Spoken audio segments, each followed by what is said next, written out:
Hi, Helena. Hi, Adam. And hi to all of our listeners. You are now joining us on a bit of an adventure, a bit of a trial run. Maybe this won't even make it to the air because we're trying brand new technology. We're currently driving, so if you hear intermittent and random screams or swearing, That's Adam. it's me. That's Adam fearing his life for my driving skills. Yeah. Yes, Helena's driving at the moment, and she's driving us into where?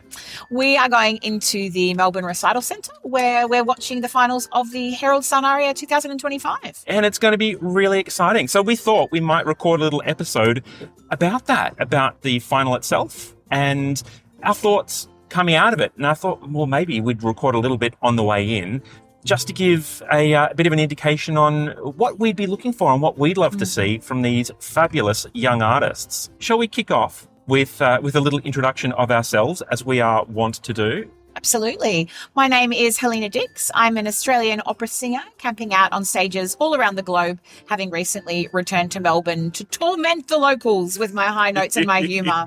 I love to laugh, I love to cook, I love my dog, and of course, I love to sing.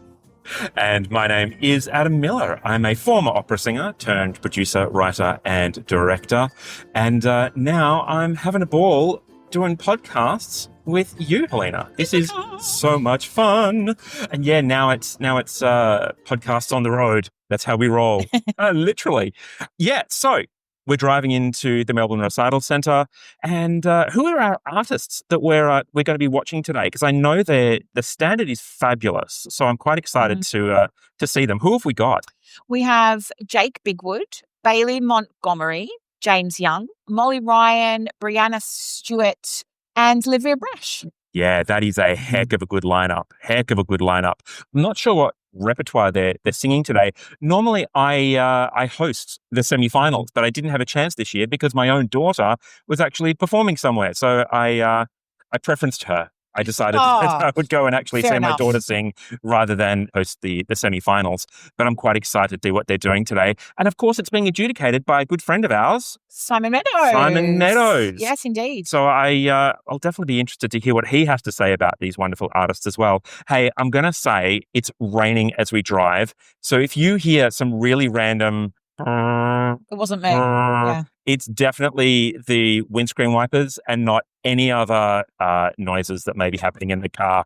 Because if you remember a previous episode, Helena had some issues with her dog and various bits of gas. So we're going to try not to go down that path. So, Helena, what do you reckon we'll be looking for today? You and I, we're just audience members. Of course, you've adjudicated this competition before. It was 2 years ago, is that right? A couple of years ago, yes, yeah. That's right. So you've adjudicated it. You know what it's like on the inside. I know what it's like. I've only ever made it to the semi-finals myself. You've made it to the finals a couple of times. So I think between us, we've got all the different perspectives. And today, we are just audience members.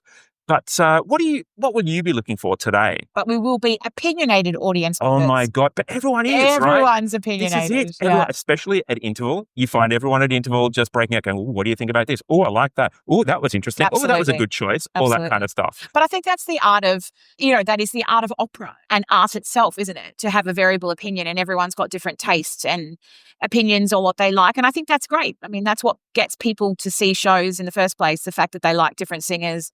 Oh, and yeah. It's certainly no different for these young people coming in and competing today.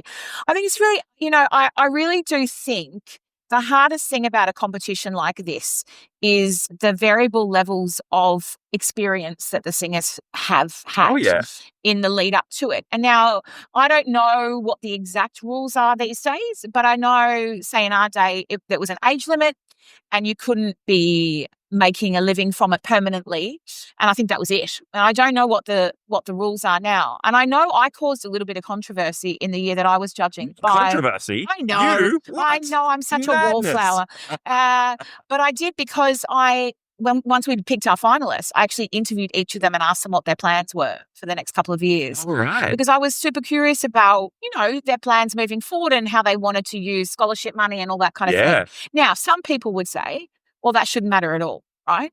So some people might say, well, it shouldn't matter at all because all that matters is the way that they sing on the day. Yeah. And granted, yes, 100%. They have to be able to perform well on the day. You can't have any preconceived ideas about, oh, this one deserves it because they're going to, go off and do this and that. You can't do that. However, I still do think it makes a difference. Oh, yeah. And yes, if they have a bad day, that's unfortunate for them and they're not going to do well. But if you've got it as a judge, if you've got it down to the line and you've got, say, two singers who are almost inseparable as far as the level is concerned, well, quite frankly, the way I would make that decision is by saying, hey, this one's already got plans to do this, and this. This money is going to go to good use. This person is ready to fly. Yep. And, out of the finalists today, we have a really variable bunch, and that's not to say that the less experienced ones will not necessarily win. That's not to say that at all. Again, from judging myself, the girl that won, Rachel Joyce, the year that I judged it, she was the youngest of our finalists. Yeah. But I couldn't go past her because she was fabulous. Because it was a She was stunning amazing. performance. And I'm delighted that she's, gone on and done various things. So you just never know. And there's a bit of a joke that goes around the industry, the people that have won, you've got a couple of people that have won that have gone on to have huge careers, but otherwise the winners don't necessarily go on to have careers. But of course, this career is so variable anyway. Oh, yeah. So I think it is such a personal choice. And that's where the hot seat is with Simon today. Oh, God, it's and a hard I know decision. I felt more stressed judging the Sun Aria than I've felt singing my debut at the Met. Like I genuinely was sweating because I was like, this is the life of someone's career in my hands. Yep. Really. I mean, it's not that dramatic, but it kind of is, So were you more stressed performing in those couple of Herald Sun Aria finals or judging for sure. Really? And I was a baby Amazing. when I was in the finals. I think I was 22 when I was in the Herald Sun Aria final. And I did it twice. I don't recognize you ever as even 22. You are perpetually 27 in my head.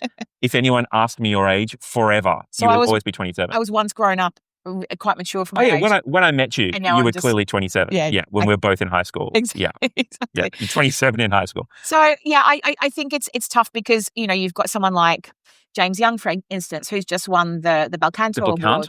Which is an incredible achievement in himself. And I know he has plans to go overseas. Yeah. Livia Brash is going overseas next year, or that's already been announced that she's going over to Europe as well as part of a foundation program. Yep. I know Brianna's just been in the States doing some big auditions for things that she wants to do. Bailey's doing a whole bunch of stuff around town as well. Like I'm seeing him everywhere. Absolutely. Yeah.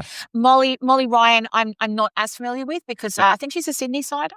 And Jake Bigwood as well. Well, you were just saying that he's been over in London at the Academy. He graduated from RAM, same as us, which I hadn't realised until I had a look at his biography. So he's been working with Western Australian Opera. So again, he's got chops for sure. And I know Molly, saying, even though I don't know too much about Molly, I know she's been a big hit over in Sydney, doing quite a few performances, and one of the big opera stars of the Sydney squad as far as postgrad studies and all that kind of thing. So, the thing is, these singers really are put on show today. It is so nerve-wracking, as you and I both know.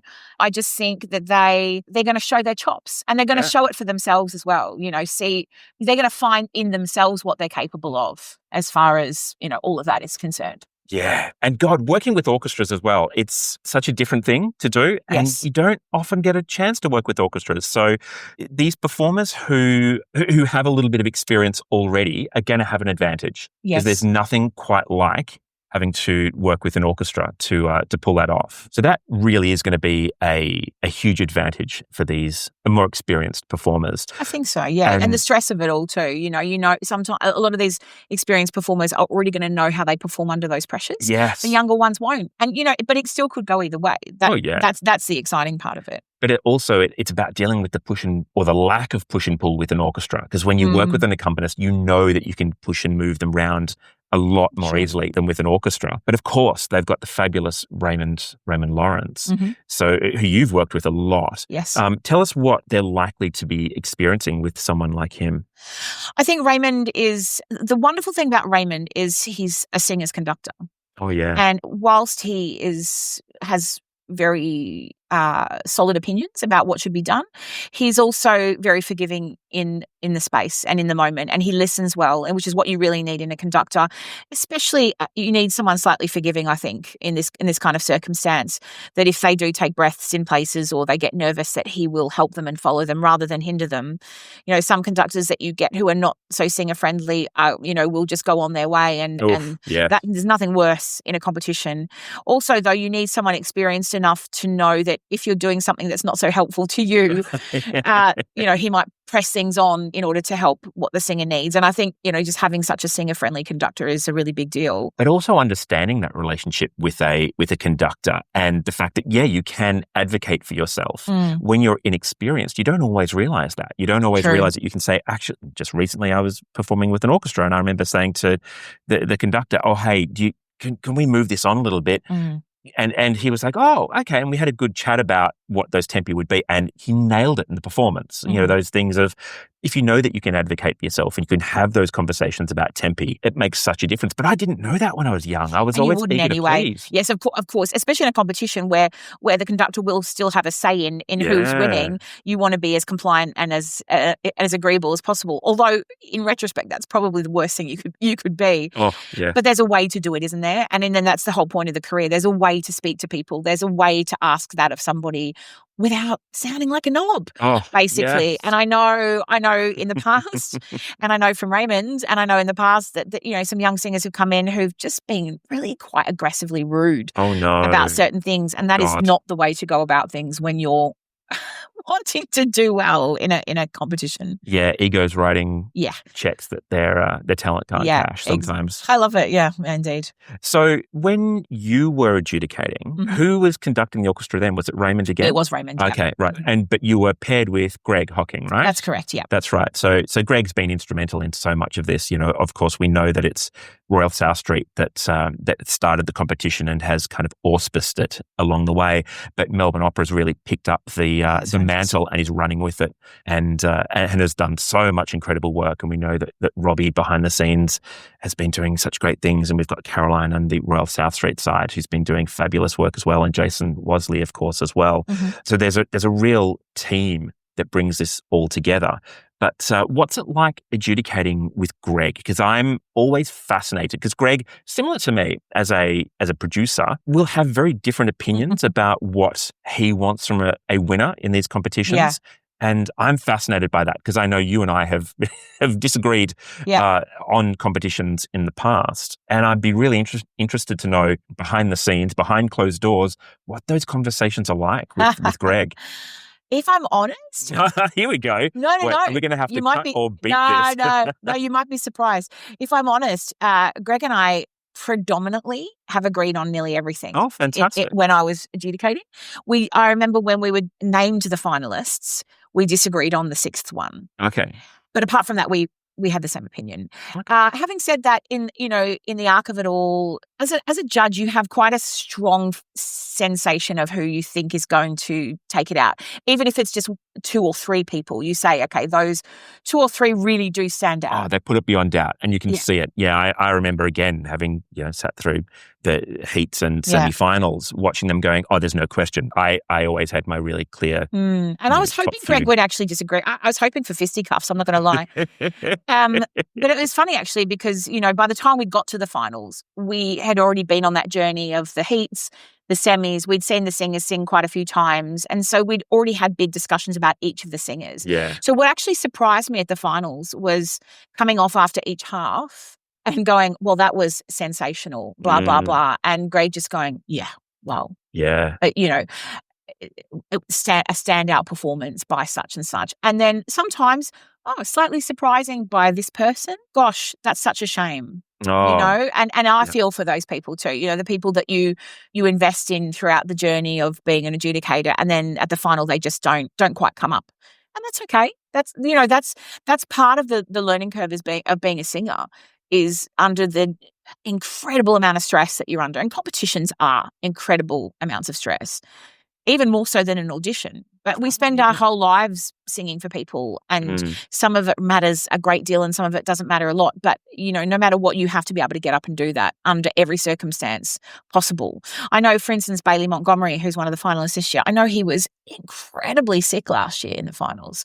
But that's right. Yeah, I forgot about that. But he still got up and did it. And so I know he feels, I spoke to him, and I know he feels already very excited just because he's not sick, getting up and having a chance. But again, as performers, we have to get up and sing when we're not well. And so, all of this is a learning curve. But coming back to your original question, no, I actually found Greg very agreeable, and he's strongly opinionated, but also Greg knows his singers. Of course he does, because again, he's a conductor in his own right. And he was a singer to start with. Yeah. And I forget that. Yeah. I always forget that he was a singer to start with. And he's had a huge career and been best of friends with Sutherland and Bonning and all those people along the way. So, he may come across as the producer / director of Melbourne Opera, but actually his very long journey has involved a lot of knowledge as far as singers go. So it is based on those foundations. That's fantastic. Hey, look, I think it might be time to head in. So shall we wrap it up here? And what we'll do, we'll be back here and we'll be talking about what we saw, what we loved, and perhaps even what we didn't love, and chatting about the winners after this. And we promise not to wear these secret lapel mics in the toilet to get, audience secret opinions. Oh, we could. That would be dodgy. What you can't see is that, we've got little lapel mics that we're chatting in the car with at the moment.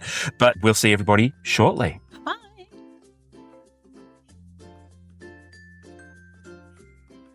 Oh my gosh, we're back. We are back. Oh, what a great afternoon of music making. How fantastic was that? I really did not envy the judges' that was decision, because it could have gone so many ways. And often you do come out going, definitely that person. Yeah. And I have to say, I thought they all had qualities that could have been worthy of winning in different ways. Yeah. For the benefit of people who weren't in the room, James Young was our winner, and well deserved.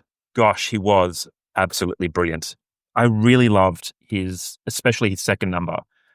He did a German piece from Die Wildschutz, which is a piece I've never heard before. No, me either. Helena and I had a great chat with Simon Meadows, the adjudicator, afterwards, and he was saying he did know the piece, which is fantastic. That's really nice when your adjudicator is familiar with it being a similar voice type. Yeah. But that was totally new for me, and I was watching him going, he just inhabits that character. You can tell that he's really, really got into it.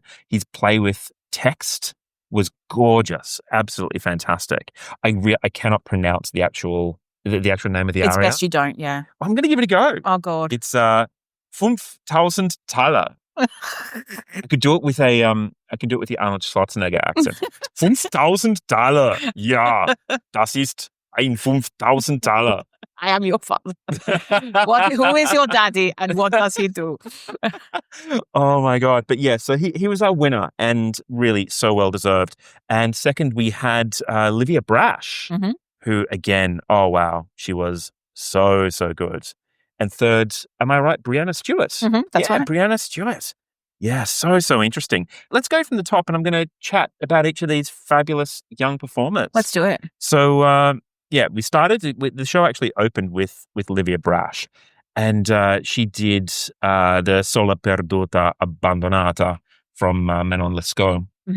Oh wow! I took some notes during the show, and I just wrote poise and presence. I really thought that she brought this amazing energy to the stage. It was a great way to open because you really knew that these people are going to be. You really knew that she meant business. Yes. Liv is a very classy singer. Oh, God, yes. And I don't know what goes on with her in the inside, but she certainly on the outside appears very, very connected and poised. And I've sung with her, actually. She did Suor Angelica with me. Oh, really? For Melbourne Opera. And yes. the same thing, what she brings to a stage is always very classy and very, very poised. You would never tell if she was anxious about anything. Wow. Yeah, she really brought it.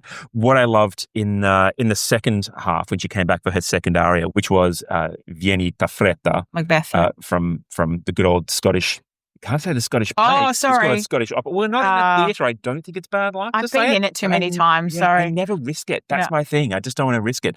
But what I loved, and I mentioned this to you earlier, Helena, was the prop. So she had Raymond start the orchestra with her off stage. And so she makes an entrance partway through the opening of the aria. Reading the letter. And it was fabulous. There was real drama there.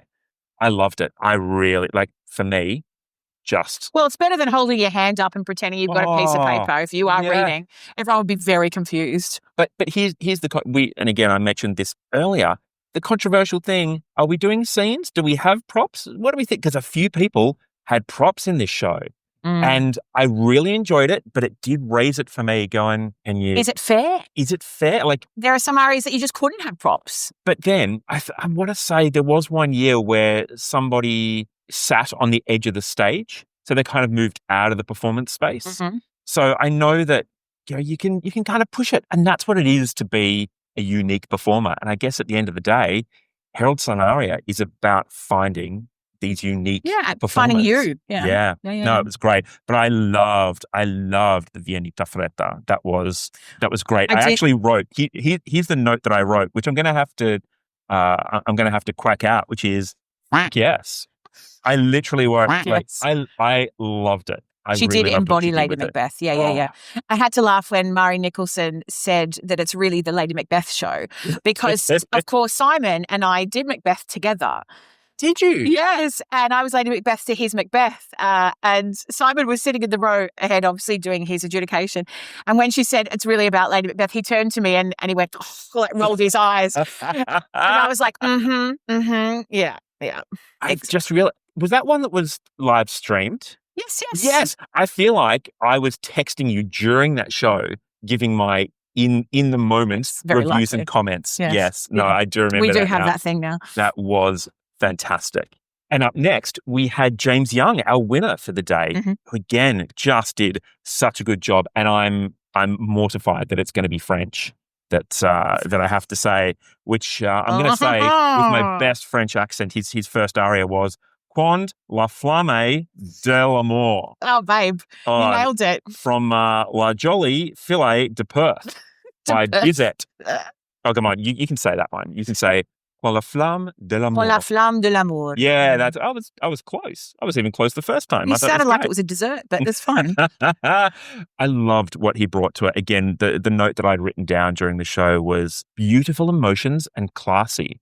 He really, really embodied that character. I think the thing about James as an overall kind of thing with both his arias is you could put him on any stage. Oh, yeah. And I think that's the thing. And this is what we were talking about when we spoke before we came into the show. It's hard to judge when you've got people who've, never sung with an orchestra, and then you've got someone like James who has been on quite a few stages around the world. And I think that's difficult because it shows in his performances that he is ready, that he embodies things. And then I think there's a difference between an artist of his stage where it's very clear that he knows his strengths. Yeah. And he plays to them. Yep. And he delivers. Yeah. And it doesn't matter whether it's vocally flawless or not. It doesn't matter. Because everything that he sells up there is his, and that comes across.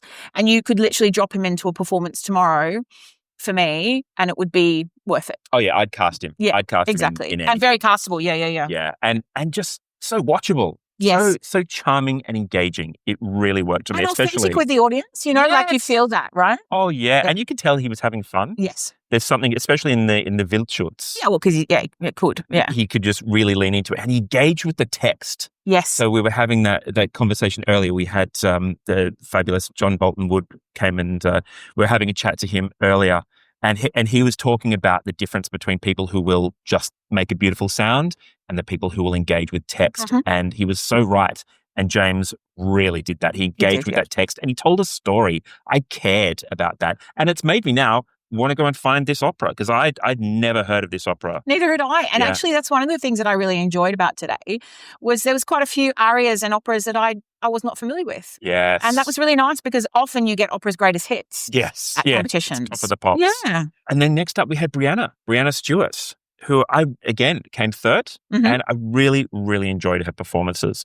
What have I got in here? What's this? I can't read my handwriting. Well, she That's did the biggest problem. Corngold first, didn't she? Marietta's Corngold. lead. I love Corngold. One of my favourite arias, actually. Yeah. And the baritone aria as well from that as well. It's one of my personal favourites to sing. So hearing her sing Marietta's lead was just gorgeous. And you could tell she loved it as well. Yes. She was really, really in that piece. So that was great. And then she was another one of our prop girls. Prop girls. The little book for Narina. Yes. Oh gosh. Yeah. So she did Narina's aria. Well, I have to say, I did think that the prop was very helpful for her in her performance. Yeah. When she slammed it down on the podium, I was like, oh, I hope Ray doesn't trip on that while he's... I thought exactly the same thing. I'm like, did she put it far enough forward? Oh, well, we're going to find out, because if we kill the conductor, that's probably going to get negative points. Just going to say that right there. But a charming performance. It was really nice. And she really sold it to the audience. What I felt was, we'll probably talk about this a little bit later on, some of the performers made the audience lean in, but you could tell she was really leaning into the audience. She wanted to meet the audience where they were. Mm-hmm. So I loved that. I really enjoyed what she did. Then we had Molly Ryan, who I'd never come across. Most of the others I've seen somewhere, but she was so interesting. She had a really unique voice, and oh my God, did she cut through that orchestra? I mean, yes, you could absolutely hear her definitively the whole time. And it's to do with that gorgeous resonance and placement that she has. And it's an interesting voice. It's one of those things, because she's one of the youngest competitors today. Yeah, just 23. 23 years old, I think, still doing her masters, if I'm correct, over in Sydney. I really sat there and thought, this is a lyric voice of the future, you know? And she was very, top to bottom, very fine in her delivery and her technique, and you really couldn't fault the kind of connection and everything she had. I will say, I feel like she's got some years to go before she has the performance experience and expertise, Of course. But that's not a negative. That's just a life thing, isn't it? Yeah. But what a start to her career, to be in a Herald Sun Aria final at that age, and to hold herself so beautifully and sing so beautifully poised. I thought it was really gorgeous, actually. It was one of the notes, funnily, I made as well, just saying, oh my God, only 23. Yeah, she's going to be someone to watch for sure. Yeah. It was such a heart, but she did the Michaela's aria as well. I hate that aria. Do you? I hate it so much. No. It's only because I hate Michaela. I didn't hate how she sang it. I thought she did it gorgeous. It's just that character in Carmen just makes... I think I spoke about that when Jamie was on the podcast. Yeah. But no, I thought she delivered. She's lucky you weren't adjudicating that. Yeah. She did do a good job. And then we had Bailey, who, am I correct, you've been working with? Yes, I saw him in the last week or so, just to give him a bit of a coaching sesh. So you had the inside scoop of what he was going to do. I did, I already knew what he was doing. Because one of the comments I made, he did a fabulous job of the Age of Vinta La Causa, but for me, I think that is such a tricky aria to do in a final at the Herald Sun, because you get to play with text, sure, but you never get a big, great tune to lean into and really wallow in. Yeah. It feels like lots of run up and then no payoff in that aria. And I love that aria. I love singing it. But when he did it, I went, that's so tricky. And he did great work with it. There was real character. Yeah, lots of choices. Really sold it. You're right. He made choices, and I loved that he made really bold choices playing with that character. And again, glorious voice. Like that's a lovely, lovely voice. Absolutely. And the Russian that he did as well, the Tchaikovsky. The Я вас люблю. I think the Russian really shows off Bailey, like the colour of Bailey's voice, because there's a real warmth and richness to his voice. And a lyricism. There's a really lovely lyricism. And beautiful long lines and expansive kind of tones and things, which I think the Russian really lent itself to for him. For sure. I thought that was a really good choice, that second aria, for sure. The other thing I loved was in the Mozart, you got the sense of character in there. But in the Russian, in the Я вас люблю, there was sincerity. Yes. I really felt that was Bailey on stage. It was beautiful, actually. Yeah. I have to say, it was quite touching. Yeah. That sincerity came across beautifully. And I think it's hard to do in Russian repertoire, not hard to be sincere, but it's hard not to just have a block of sound in Russian repertoire, especially when you've got the orchestra on stage, which is something that you and I were... Oh, God, we're going to talk about that later, because that's one of the big things. And I kind of said to him, as I've said to several others who I've worked with in the Sun Aria in previous years, don't get stuck into just trying to sing loud, because it's, that's not going to be helpful. And if you have, as you said, that kind of earnestness or that true thing, that means then your approach to the text and everything is real and earnest and live. And then hopefully that reads in the hall as well. Oh, yeah. And it did. It was beautiful. And the audience really engaged with that.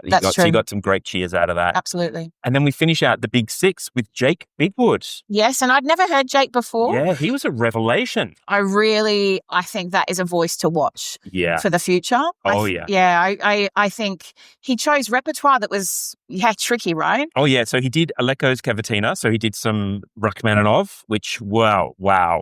That's a big, big piece. And then Wotan. He did some Wotan from Das Rheingold. Yeah. So huge stuff. We spoke, a few weeks ago with the Wagnerians. Yeah, Christine and Brian. Really what we're seeing here, Jake is one of our baby Wagnerians coming through. He's going to be something huge. There was beautiful sound there, and such an interesting sound. That's what got me. He was unmistakably himself. And I have to say, for me, immensely classy singing. Oh, yes. Immensely classy. God, that was good. I closed my eyes and I thought, I could hear that voice around the globe. That is a voice to watch for the future. And I think it's really tricky, because a voice like that, who has repertoire like that, it's never going to be, the jazz hands, tits and teeth repertoire, because it's not. And a general audience member wouldn't get that. You know what I mean? And so you have to look beyond that and see the potential of what that is for him at this stage of his career. And I thought, I can see why he's singing that stuff. It is for me, very, very classy. Yeah, and comfortable. Like, it just sat in his voice and went, yes, this is where I'm meant to be. Yeah. And again, at just 30, he's a baby Wagnerian. Oh, is he just 30? He's just 30. I didn't catch that. Yeah. Yeah, wow. But geez, there's a hell of a voice there. That's going to be a career. A great presence. I really, really enjoyed what he did with it. Which probably then leads to one of my comments that you and I spoke about earlier, which is some of the tricky things about doing something like the Herald Sun Aria. And again, you're in I'd say unique, a rarefied atmosphere of people who can say that they've done this particular competition more than once. The tricky thing is doing big repertoire with orchestras that were meant to be in a pit, but they're on a stage right next to you. Do you think that it's worth choosing repertoire accordingly? So, and I'm just going to say, when you pick Wagner, when you pick Rachmaninoff, are you disadvantaging yourself by not having the ability to have that orchestra slightly muted underneath the stage? Look, it is such a tricky conversation to be having. Because nowadays, as a singer, one of the most terrifying gigs that you have in your calendar is like opera in concert. Yes. Where they're on the stage. For certain repertoire, of course, it's fine. But you're right, for Wagner and all these things, although people do it. I mean, Christine, who we spoke to last week, she's forever doing Wagnerian hero stuff, but she's been doing it a long time. She's not a young artist doing it. Yeah, look. I mean, I actually think, and I mean this with all due respect, I actually think it's the responsibility of the people running the competition to think about that. Because now, so when we were younger, the general age of the competitors was younger. And you didn't get a lot of bigger voices and older voices coming in, because I think there was an age cutoff, whereas I'm not entirely sure what the age cutoff is now. And I don't think there should be an age cutoff, Oh, I definitely don't, because I'd love to give it a go. I watched them up on stage and went, okay, if I could knock. My mum could give it a go too, yeah. But I reckon, I actually genuinely think we're looking at the next gen of opera singers who are about to launch a career on stage concert opera singing takes years and years to understand and to put your voice in a different position in order to do that. And I don't think it should be the singer's responsibilities to pick repertoire that isn't their core repertoire just because the orchestra's on stage. I actually think it should be done in a theatre with the orchestra in the pit. And it's no, I'm not taking anything away from the orchestra because I thought they played gorgeously tonight. Oh, they were fabulous. Under Raymond Lawrence, the Melbourne Opera Orchestra were really fantastic and, such beautiful big colours and textures. But they in turn can't hold back and do certain things with their instruments just because the singers need to be heard. That's right. I remember working with an artistic director who was asked to get the orchestra to play quieter, and he said, you cannot ask an orchestra to suck when they need to blow. And I went, that's beautiful. That's such a good way of putting it. I love that. Yeah, that's true. And so, I heard a couple of people, you can't hear the singers. Well, it's not about who's the loudest, no. But obviously the voices that carry better you appreciate because you can hear more of what they're doing. Yeah. So yes, it is a disadvantage in a way, but on the flip side, why should you be singing repertoire that's maybe not your bag if that's what you do best? Yep. It's a really tricky situation. I've never agreed with opera finals orchestra being on stage. Never. Yeah. It's done all the time. Yeah. Of course, because it looks better and it's fantastic for the orchestra and presentation-wise, it's fantastic. But I've never agreed with it. I just don't think it benefits anybody, to be honest. We need to have a chat to Greg and get it into the air. I'm sure he won't agree with me, but I mean, look, honestly, it's a beautiful so the Melbourne Recital Centre, a beautiful venue.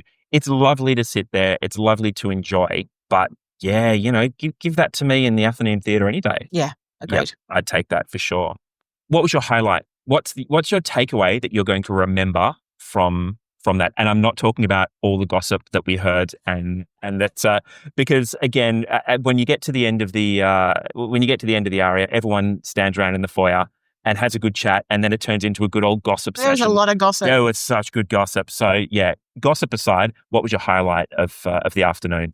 Well, that's really tricky, actually. And in fact, I think I turned to you after the first half and I said I couldn't actually pick I couldn't pick any one performance. Yeah. That really moved me, that much. And I don't mean that in a negative way. Yeah. I mean they all moved me kind of equally in a different kind of way. Oh, that's I'm not entirely sure I could answer that. I have to say, no, I can't. I can't do it because then I'm going to pick a couple people. Then I feel bad about the others.